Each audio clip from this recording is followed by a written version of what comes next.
Hello and welcome back to the presentation of MRV. And in the previous video we've learned what it could do for you and what it is and what it wants to be.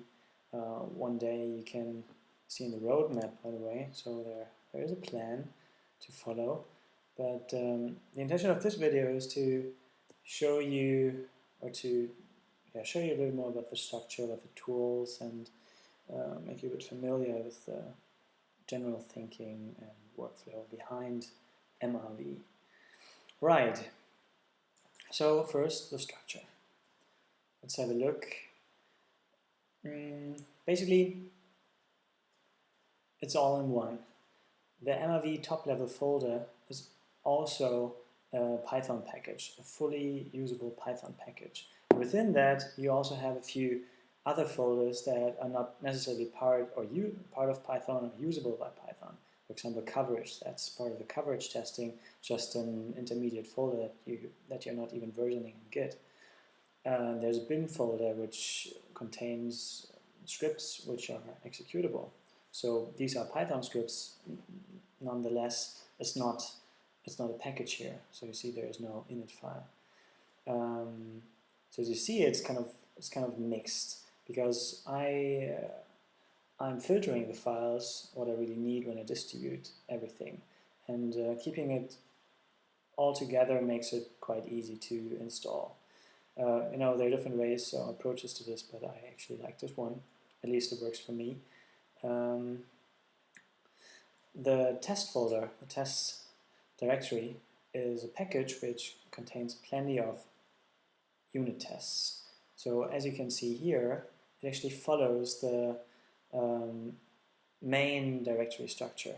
So if you wanted to find a test for, say, that was flickering, for Maya UI, or NT for node types,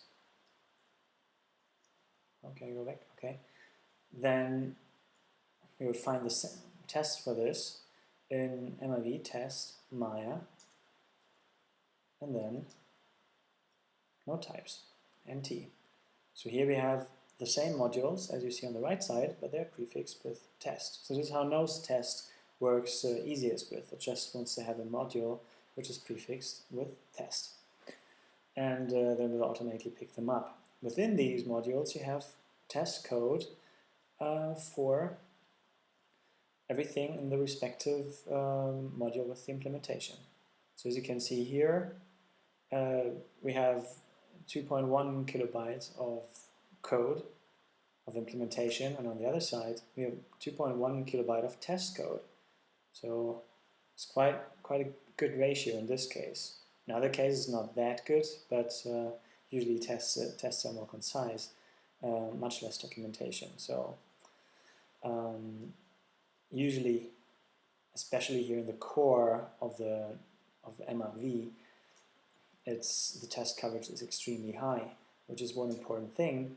Testing, the workflow you use to write scripts is not by starting up Maya in UI mode, but it is by writing test cases, writing implementation, and running the tests using a tool called TMRV. So let's have a look at the tools first. What's in bin? Bin is MRV and iMRV. MRV is the kind of the platform which launches Maya in all kinds of ways, whereas TMRV, it's in test bin, it follows the same structure, is a specialized version of MRV which launches nose test, and which uses the MRV executable to get Maya going and to put itself into the path. So it's totally non-redundant here. TMRV cares about the test setup for MRV. That's all. That's what it does. TMRVR is a regression test tool. It's a little Python script which launches TMRV in many different flavors for all the Maya versions that you have installed. So this helps to really run everything as in multiple ways to find all the bugs that might be in there. And let's just try TMRV for a second and run a few unit tests, because that's something, wrong folder, that's something what you will always have to do, running your unit tests. Maya 2010 perhaps, 2011. Well, let's take 2011 for now. And let's run a test case, which is right in the root here. Test path. So that was fast. Why was it so fast? It was so fast because it didn't actually run Maya. Everything outside of the Maya package here, outside of here is not using Maya. So it doesn't need Maya to be installed on the workstation. It doesn't load Maya, so it's very fast. Only if you import MRV Maya, Maya will actually be forced to be started up. Okay, so let's run a unit test which apparently uses Maya. Which one do we take? Test ref. Yeah, test referencing system. So now you see it takes longer because Maya has to start up. And now it ran a few tests, and the output you see is actually coming on std error. So it's not being caught by nose by default. So let's have a look. How long does it take to actually test your code on Maya with Maya 2011? It's a very important question because you have to run this all the time, so it should be fast.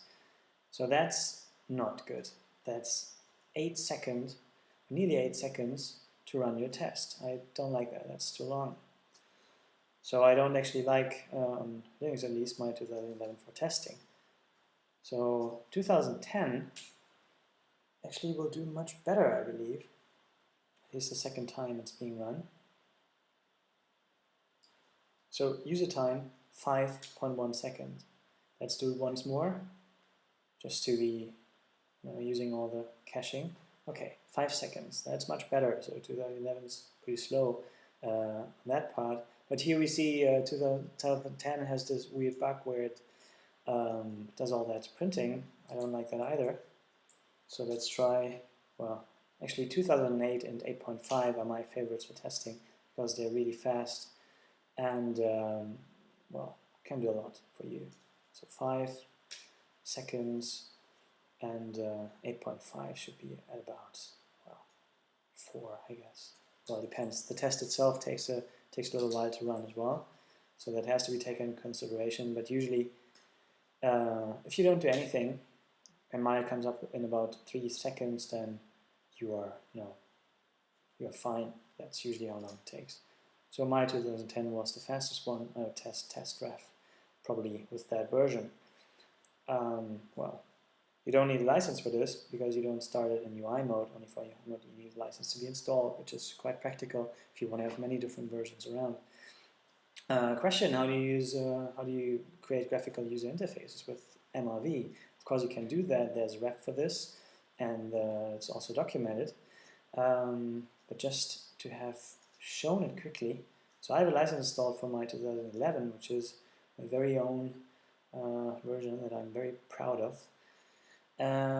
So let's start the UI test specifically. Let's see what happens if I do this. Well, let's see how many tests it will run. 0 tests. So there are tests in there, but it didn't run anything because it's kind of commented out in batch mode. So if you try to start in batch mode, just won't do anything. It won't even compile the code. This is why you see 0 tests here. But there's a flag which is actually coming from MRV, which is started in the background. I'm just saying MRV Maya. Okay, I have to be quick now because 10 minutes are up very soon. MRV Maya will do. We'll start up a Maya UI session. As you see, okay, I have to confirm this. Lots of test windows are coming up and a script editor. So that's just the default Maya, but it's with an overridden UI. So the default UI doesn't even come up. It's only your UI that comes up. So you can test your stuff if you want to manually, as I do now. Do a few things here, and if you're fine with it, press the big fat button to quit Maya properly. And yeah, basically you can use UIs or develop UIs, develop real tests, develop everything. Yeah, see you next part.